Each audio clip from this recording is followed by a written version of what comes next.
Hey, what's up, YouTube? This is Sage Sentient, and today we're going to talk about why Doom is #1 in our top 5 Mystic video.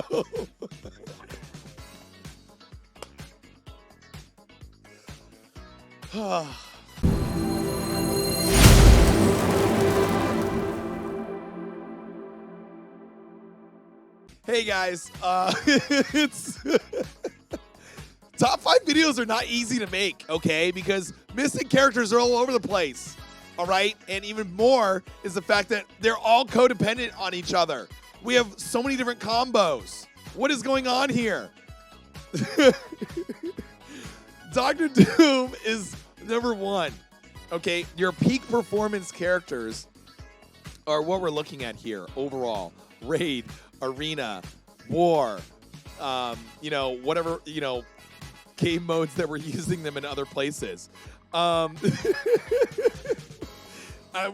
doing this live on Twitch, so if you guys want to come on Twitch and watch how we do this, this is how it gets made.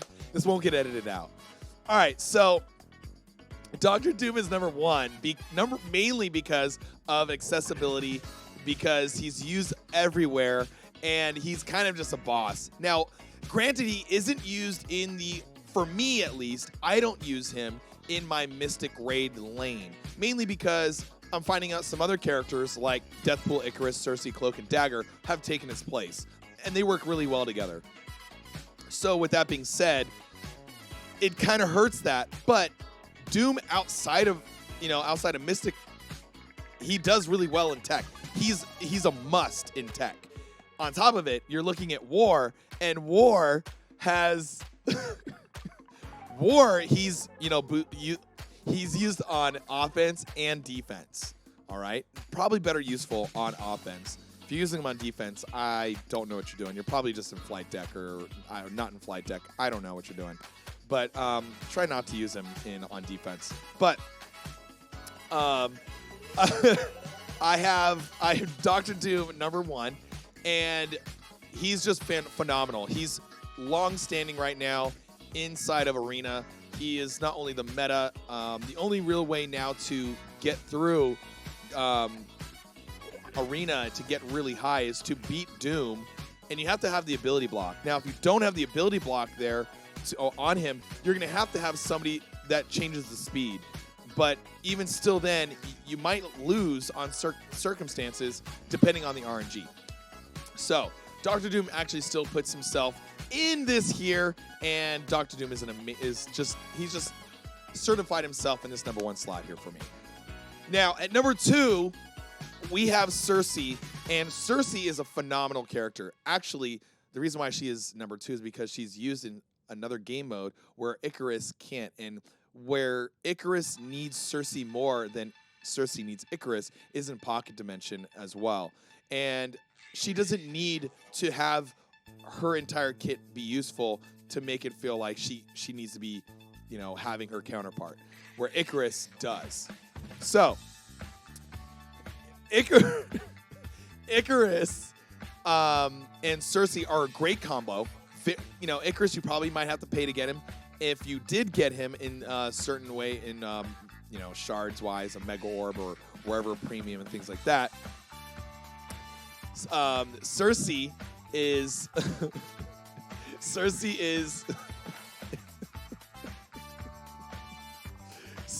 is used in Pocket Dimensions, and Cersei chat's just I'm trying not to laugh and look at chat, but chat's just got me going. Cersei is just a great character. She's actually one of the main reasons why you're probably going to beat Pocket Dimension anyway. And Cersei is a great character. She's a lot of fun. Let's move on to #3, which is Icarus. Icarus just is a nuclear bomb. This guy, when he's paired up with Cersei, he just goes through and just kind of just lets it all out. He just has all the power, and their speed together is just really crazy. And, they're held on War defense now with, the speed up mechanic with either speed turtles or with America Chavez speeding them up with that new team comp. And then you also have Icarus, and Cersei in Arena, where they're just you got to find a way to beat Dr. Doom's Icarus and Cersei in Arena. If you can't, there are ways to find them. But if you can't beat them, then you got to join them, right? You got to find a way to have another pair to mirror and get through. So, Icarus and Cersei also are very useful in Mystic. They are very powerful in the Mystic lanes, and they get that energy from Death Pool there, so it really helps their cooldowns be feeling like it's only a very short 2 or 3 cooldown instead of like a 4 or 5 cooldown on some of their ults. So, with that being said, 4 is Cloak. Cloak is still a phenomenal character with all the debuffs, with the assist from Dagger, going also in Mystic lanes, doing some really cool stuff in War and in other, raid levels like, 2.0 to 2.2 to 2.3. He's very useful. All these characters so far, they're very useful in their raid difficulties, and these difficulties make it feel like, hey, they're actually working and they're doing the right thing where they're not feeling like they're power crept. And Cloak also, like Cersei, has that advantage over Dagger because Dagger needs Cloak more than he needs Dagger. Cloak can do a little bit more without Dagger, and that's very important. And I've always been an advocate for Cloak because I just felt like, well, he just feels like he's got the real thing going on. And the real reason that Cersei is ahead of Icarus is because of the movie, too. So, but, Kookaloo. With that also being said, my Cloak is a very fun character to play as well. Watching their animations and things like that is actually pretty cool. And I'm already planning on taking most of these characters already that we've talked about into DD5. Now, our 5th character is Dagger.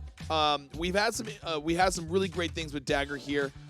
Dagger is a very good character. She's controversial in bringing into Dark Dimension right now, but she's used in all the other places. High damage when both ults go off with Cloak and Dagger. They're a really good team. If Cersei and Icarus weren't even in the game, we'd probably have Cloak and Dagger really much higher anyway, just because of those lone facts. Did I say Dagger at 4? Wait, Dagger at 5. Dagger at 5. Now, Dagger there is, she's just, I don't know. My mind is just like, bear with me. Dagger's a great character along with Cloak. Even when they're separated, Dagger can still do some things, but she really benefits a lot more when she's with Cloak. Now, taking him to DD5, she is really expensive, but at the same time, I like peak performance characters, and right now she's a peak performance character for February and at this time for Mystic. Now, I know you're going to think that probably, why is Deathpool not in the top here? Well, mainly because Deathpool is really not used outside of raids. To be honest, she's not used in Arena. And Deathpool in War is, it's cool, but you're really using them with Cloak and Dagger. And Deathpool really only, the best benefit that she gives is the energy inside of the Mystic Raid. So that's it. So she kind of has not been knocked out because of that. So Deathpool has a little bit of issue by not having to be giving energy outside of raids, where if she did, she might be a lot higher. She might be a lot higher, but she really depends on being inside of the raids there, and Cloak and Dagger as a team anyway kind of fill up that spot. Now, even though I did take her to DD5, she might do really well by healing on her basic, transferring negative effects, not having negative effects on her. Like, it might be great. But I think for the best thing, if you do take her to DD5, is just moving all of those negative effects around. That might be really cool. Maybe she gets something added later on. I don't know. But for a character that is brand new to the game, that is exclusive to this game, I don't know why she's not a 1, 2, or a 3 like Kestrel. Kind of doesn't really make sense. She probably should have a higher tier. So, Yeah, and, you know, she is behind because she needs a partner. Only way you can be top 5 with Mystic without a partner is if you add her, if you add DD Unlock. Yeah, it's very true. Now, with that being said, we have our all top 5 here, but we do have, oh boy, we do have to talk about some honorable mentions here. Now, there's only 77 people that do have Dormammu at this point, not Nobu. That, okay, there are only a certain amount of people that do have Dormammu. And yes, Dormammu is the unlock for DD5.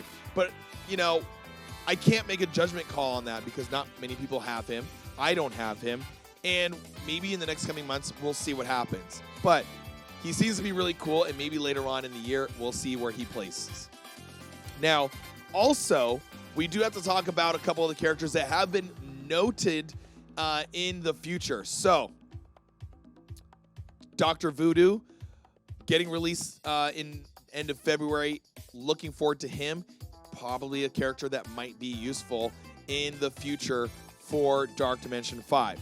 Also, we have Loki, and Loki is a character that's kind of being used in the meta for Arena. Now, I wouldn't suggest bringing him up, but for the Arena right now in the meta, it seems pretty cool that he's kind of being useful at this time. Now, we also have Hela there as well for, you know, with Hela and Loki and Speed Eternals group and this and that. Well, you know, with Emma being brought in there, those characters are in the Arena. They're really crazy. If you know how to use them right, they just have some relevance and use.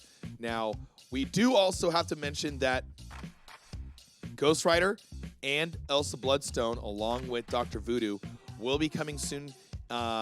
Will be made relevant very soon with Dark Hunters, and we're going to see how crazy this team will get. They are war offense, but Dr. Voodoo is a character that we can probably bring in later on. So we'll see how that rolls out in March. Now, we can go and we can talk about other characters, but you know, Surfer and Adam Warlock, even though they are great characters, you know, Infinity Watch with Adam Warlock, hard to get, not easily attainable, and Warlock really kind of has a, you know, Infinity Watch is still there. They're still a great team. They're just not the peak performance character that we're looking at right now. Silver Surfer is still thing. Silver Surfer is still a great character, but it looks like he's just really not the guy anymore. He might have jetted off in the cosmos because, you know, Cloak, Dagger, Cersei, Icarus, Deathpool, Doctor Doom have really shined right now, where Silver Surfer is kind of not. Now, you might be able to use him in, you know, do 2.0s to get through,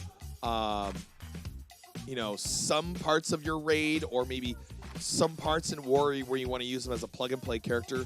That's probably his best asset. He's the best thing about Silver Surfer is he's just a great plug-and-play character anywhere. And I even seen people use him in Arena too, so that might be a thing. But those are your Mystic characters. So we're gonna start with Doctor Doom at number 1, Cersei at number 2, Icarus at 3, Cloak at 4, and Dagger at 5. Honorable mention at 6, yes, Deathpool. But we'll see what happens next month in March when we get full Dark Hunters, and we're gonna see where a lot of these characters really roll in the next group, seeing if we can use them in raids, Dark Dimension, and War, and how they really, really change the game. Thank you so much. Find me on YouTube and Twitch. You guys, let's have some fun.